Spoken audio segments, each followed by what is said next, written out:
Welcome back, everybody, to the deep dive. You ready to really get those brain cells firing? I know I am. Awesome. Well, today we are diving deep into some seriously thought-provoking material from Dreams, Evolution, and Value Fulfillment by Jane Roberts. Yeah, a woman whose life took... Took a very fascinating turn. Exactly. And, her story is anything but ordinary. We're not talking your typical, self-help guru here. Right. Imagine this. A cascade of health issues. Oh, An wow. underactive thyroid, Okay. vision, and hearing problems, bed sore. Oh, my goodness. Even arthritis. Wow. It was a lot for her to deal with. Yeah. And it really started to make her question Everything. Yeah, like the meaning of life, the meaning of suffering, the whole Yeah, thing. totally. It was during this incredibly difficult time that she encounters Seth, Right? A discarnate entity. who claimed to have lived in Denmark back in the 1600s. Yeah, now this might sound a little out there, A little bit. but Seth began communicating with Jane while she was in a trance state, offering a completely new perspective on her life and the world around her. So Seth's teachings are kind of woven throughout Jane's book. Yeah, And they really challenge conventional thinking. they do. Like, for example, he suggests that the universe is a mental manifestation created and recreated by our thoughts, beliefs and choices. Choices, exactly. It's not something fixed, but constantly evolving based on our collective consciousness. Our collective consciousness. Whoa, okay, so that's a lot to unpack. It is. It makes you wonder if the universe is a mental creation. Are we all somehow shaping reality with our minds? You're getting it. That's a pretty radical idea. Absolutely. And this brings us to one of Seth's key concepts, value fulfillment. Okay. He describes this as our unique purpose, the driving force behind our experiences. Okay. It's not about, achieving material success, Right. but about expressing our truest selves and living a life that feels truly aligned with who we are at our core. So it's like we're all on a quest to discover and fulfill our own personal value. Yeah, like our own unique thumbprint. I'm starting to see how this connects to Jane's struggles. Me too. Imagine facing all those health challenges and wondering, why me? Exactly. Jane was grappling with fear, loss of independence, and really questioning her life's purpose. Yeah. This is where Seth's perspective becomes so powerful. Okay. He suggested that even her physical challenges could be part of her journey toward value fulfillment. I'm having a hard time wrapping my head around that one. I think we all do.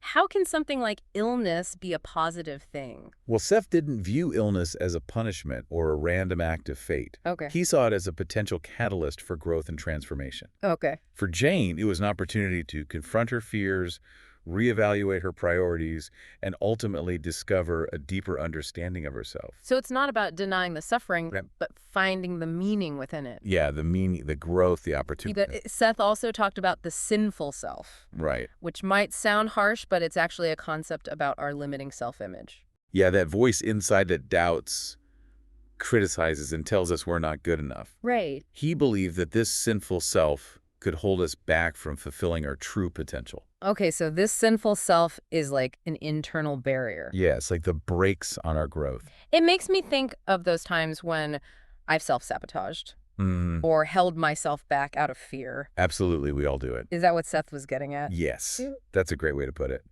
And for Jane, facing these deep-seated fears and limitations became a crucial part of her healing process. It's interesting, though, because Jane herself seemed to struggle with fully grasping these concepts at times. Oh, for sure. She even wrote, "If I really understood what Seth were saying in this book, I would not have needed to undergo such an uncomfortable drama in my daily life."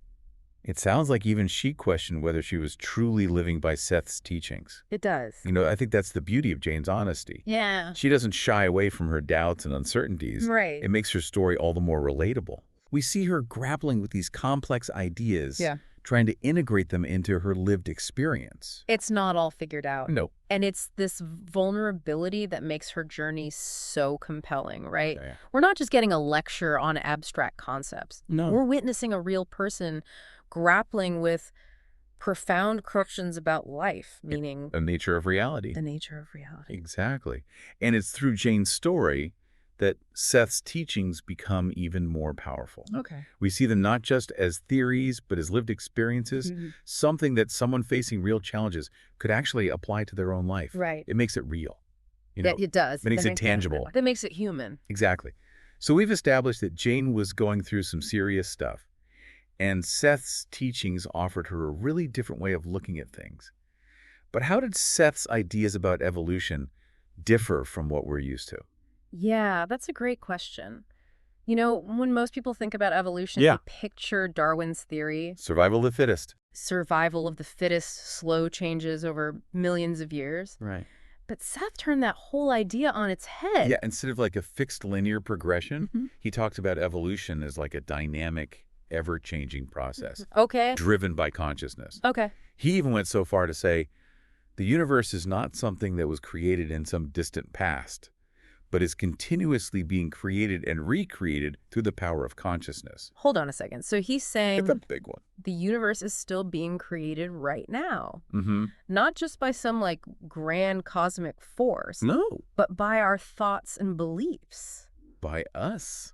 That's a pretty wild idea. It is. And if you really think about it, Yeah, it completely changes our understanding of reality. totally. We're not just passive observers. Right. We're active participants in shaping the world around us. Okay, so if we're all contributing to this creation, Mm, does that mean there are multiple realities out there? you're getting it. Like different versions of the universe based on different choices and beliefs? Yeah, Seth talked about this concept of probable realities, Okay.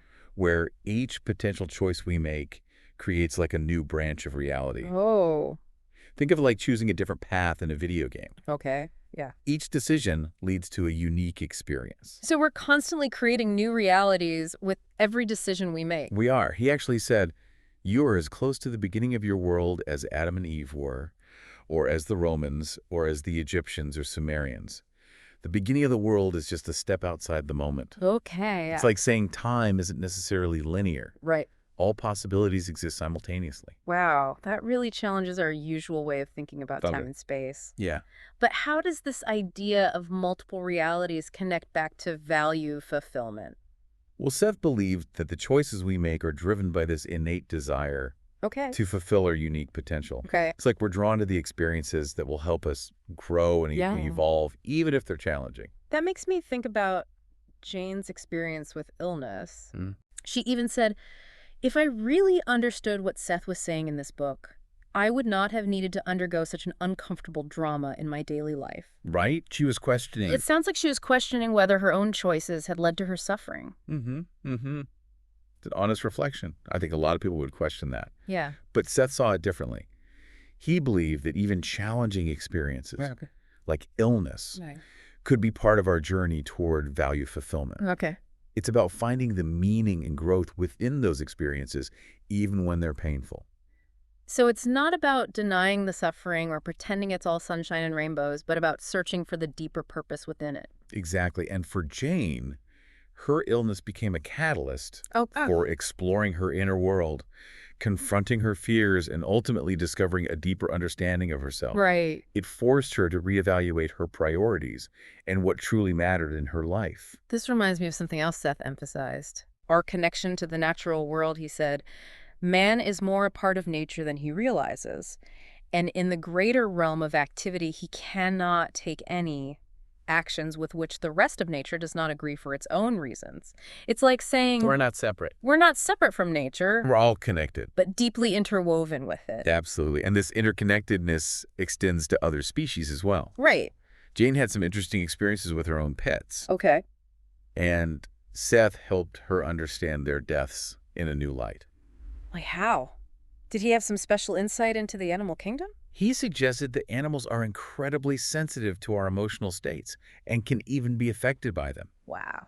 For Jane, this highlighted the profound responsibility we have in our relationships with other species. Yeah. It's not just about dominating nature, Right. but recognizing our interconnectedness and respecting all forms of life. That's a far cry from the traditional view of animals as simply instinct-driven creatures. It is. Seth encouraged us to see animal consciousness with more complexity and depth.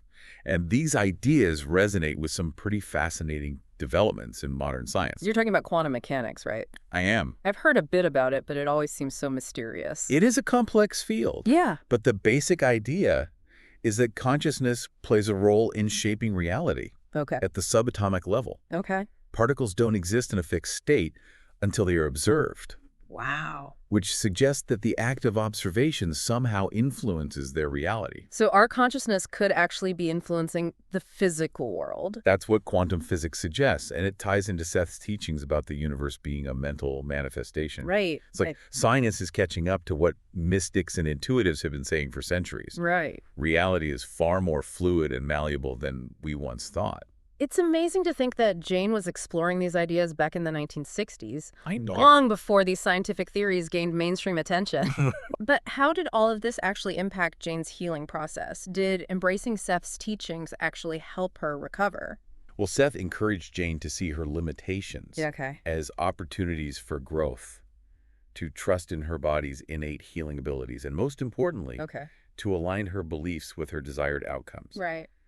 He emphasized the power of our thoughts and intentions Okay. in shaping our reality, including our physical health. So it's not just about positive thinking, but about changing our beliefs at a deeper level. You got it. Yeah. He actually said, Jane's desires and intents have set it upon a healthy, reasonable setting, and the inner processes are automatically activated to bring about the normal quickening of his body, as before his intent led to the body's automatic slowness. It's about recognizing the power we have to influence our own healing. That's really empowering. It makes you wonder if our thoughts can influence our physical health. What other possibilities might we be overlooking? It's like a whole new world of potential is opening up. Yeah. Wow, we've covered so much ground today, from Jane's personal struggles to Seth's mind-bending ideas about the universe consciousness and even quantum mechanics. My brain is buzzing. A lot to take in, isn't it? It is, but I think that's what makes this deep dive so fascinating. It really is. We're exploring these ideas that challenge our conventional ways of thinking, and it opens up a whole new realm of possibility. Yeah, absolutely. So as we wrap things up, what are some key takeaways you think our listeners should walk away with? What's the so what of all this? Well, I think the biggest takeaway is the power of our own consciousness. Seth really challenged us to see ourselves not as passive victims of circumstance, but as active creators of our own reality. You know, it's funny, I used to roll my eyes at all that thoughts become things stuff, but hearing about Jane's journey and Seth's perspective has really made me rethink that what if we really do have more control over our lives than we realize? It's an empowering thought, isn't it? It is. And it ties into another key takeaway, the importance of aligning our beliefs with our desired outcomes. Remember how Seth encouraged Jane to trust in her body's healing abilities and focus on what she wanted to create in her life? Yes. He even said that her desires and intents activated her inner healing processes. It's like he was saying, don't underestimate the power of your own mind to influence your reality. Exactly. And this doesn't just apply to physical healing. It can apply to any area of our lives, our relationships, our careers, our creative pursuits. If we can shift our beliefs to align with what we want to experience, we open ourselves up to a whole new world of possibilities. So it's not just about wishful thinking, but about recognizing the power of our thoughts to shape our reality. Yes. And this brings us to another key point, the importance of value fulfillment. Remember how Seth described this as our unique purpose? The driving force behind our choices. It's not about achieving external success, but about expressing our truest selves and living a life that feels truly meaningful. This makes me think about those times in my life when I felt lost or unfulfilled. Maybe those were moments when I was out of alignment with my own value fulfillment. It's possible. And when we're not living in alignment with our purpose, it can manifest in all sorts of ways. Dissatisfaction, illness, even a sense of being stuck. Seth challenged us to look for the deeper meaning in those experiences and to use them as opportunities for growth. So it's about recognizing that even challenges can be part of our journey toward fulfilling our potential. Exactly. And this ties into Seth's concept of evolution as an ongoing process driven by consciousness. We're not static beings. We're constantly evolving and growing through our choices and experiences. And if we're all interconnected, as suggested, then our individual evolution also contributes to the evolution of the whole. That's a pretty powerful thought. It is. And it highlights the importance of embracing the unknown. We're not meant to have all the answers, but to keep exploring, questioning, and expanding our awareness. Remember how Seth talked about probable realities and the idea that all possibilities exist simultaneously? Yes. It makes you wonder, what other realities might we be capable of tapping into if we could just open our minds to the possibilities? That's a great question to ponder. And I think that's a perfect note to end on. So, to our listener, if you could access your full potential, what reality would you choose to create? What steps can you take today to align your beliefs with your desired outcomes? And what hidden possibilities are waiting to be discovered within you? Keep exploring, keep questioning, and most importantly, keep creating the reality you desire. Thank you for joining us on this deep dive. Until next time. And don't forget to send us your suggestions for future deep dives. We're always looking for fascinating material to explore together. See you next week.